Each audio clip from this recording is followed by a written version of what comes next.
Desarrollo del pensamiento.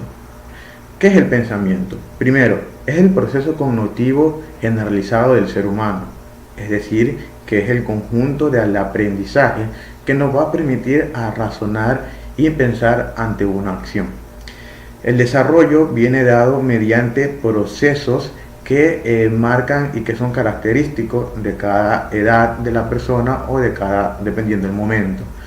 Primero, estos pensamientos los vamos a recoger mediante experiencias que vamos a tenerlas mediante cualquiera de nuestros sentidos, como pueden ser la vista, el olfato, el gusto, el oído, el tacto, cualquiera de nuestros 5 sentidos, y que va a viajar a nuestra memoria y nosotros podemos analizarlo, nosotros podemos dar una respuesta respecto a lo que nosotros vemos, y de allí nace el pensamiento.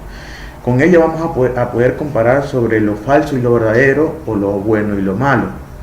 Primero vamos a tener en cuenta, por ejemplo, si nos dedicamos a cómo corresponde un pensamiento, vamos a ver que primero siempre se va a observar, es decir, a receptar la información. No solamente se puede observar mediante la vista, sino que puede ser por medio de cualquiera de nuestros sentidos. Pero vamos con el ejemplo de observar, por ejemplo, con nuestra vista. Cuando nosotros vemos que hay un humo que en un lugar un poco lejano a nosotros primero observamos. Entonces nos vamos al siguiente paso, que es preguntar, es decir, nosotros nos hacemos una pregunta. ¿Será que hay un incendio? ¿Se está quemando una casa? ¿O alguien está quemando alguna basura? De allí viene algo importante, que es la información, que es el tercer paso. Primero es la observación, la pregunta y la información. En esta información nosotros vamos a tener en claro lo que son lo falso y lo verdadero, es decir, en base a nuestras experiencias ya vividas sobre al haber visto humo, vamos a ver de que si el humo es grande, es pequeño, y cómo está el ambiente en las personas, si están agitadas o no están agitadas. De allí viene el cuarto paso, que es la experimentación. Entonces, una vez a nosotros haber visto que el humo no es tan grande, entonces viene la fase de experimentar. Y en la fase de experimentar, pues es cuando nosotros acudimos al lugar y efectivamente vamos a generar el último paso, que son las respuestas. Una vez que existen las respuestas, nosotros confirmamos, y de allí viene el pensamiento. Todas estas son las etapas. Mediante recogemos la información, la analizamos y pensamos y decimos, podría ser esto o podría ser el otro. Algo importante del pensamiento también es que existen 2 tipos de pensamiento. Primeramente vamos a ver el pensamiento vertical y el pensamiento lateral.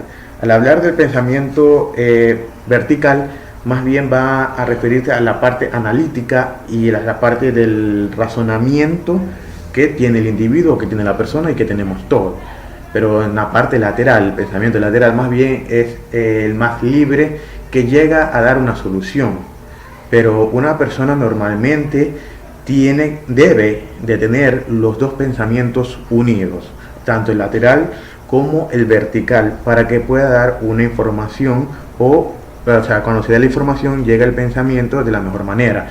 ¿Por qué? Porque el vertical, como es el análisis y el razonamiento, es el que se va a utilizar cuando se genere una idea por medio del lateral. Es decir, el pensamiento lateral va a generar una idea, porque como lo dije, son las informaciones libres, es decir, como el ejemplo del humo, cuando existía la pregunta que nos hacíamos, ¿será de casa? ¿Será que alguien está quemando una basura? Entonces de allí nosotros damos la idea y llegamos a un razonamiento cuando lo utilizamos con el razonamiento vertical. El segundo tema nos habla sobre lo que es la inteligencia, y la inteligencia no es más que el estado que tienen todas las personas, todos los seres vivos, de poder guardar información, de poder reservar esa información, de saber actuar.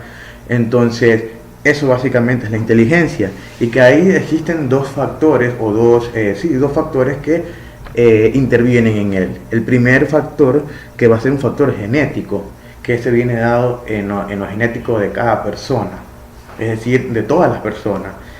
El simple hecho de que de bebé nacemos con ciertos desarrollos, ciertos desarrollos que son innatos, es decir, cómo respirar, cómo mover los ojos, cómo mover nuestra capacidad motriz. Todo eso son genéticos, ya viene una inteligencia genética. Y la otra inteligencia es la inteligencia adquirida de cada persona, que son muy importantes: la alimentación. La alimentación, el estilo y el tipo de vida que cada persona lleve.